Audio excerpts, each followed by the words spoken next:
શું કરો છો? બાટલામાં કરા. શીશી છે બાટલા બાટલા તાવ આવે. હવે શું કરશો તમે એને? ઓય ગરમ બીજું શું કરવાનું? ઠંડુ કે ગરમ? હા ઠંડુ કે ગરમ? એ ગોઈન ઠંડુ પડશો કે ગરમ? ઠંડુ લે. એકદમ ઠંડુ. એમ તમારે પીવું જાવ તો ના બસ મસ્ત શાંતિલાલ પીવી બસ.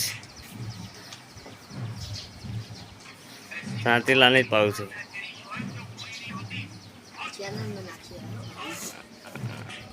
મહાકાળી કરિયાણા. તમે પછી શું કરવા આવ્યા છો? કેમ આવ્યા છો? તમે પહેલું શું લેવા આવ્યા છો? કોઈને બનાવો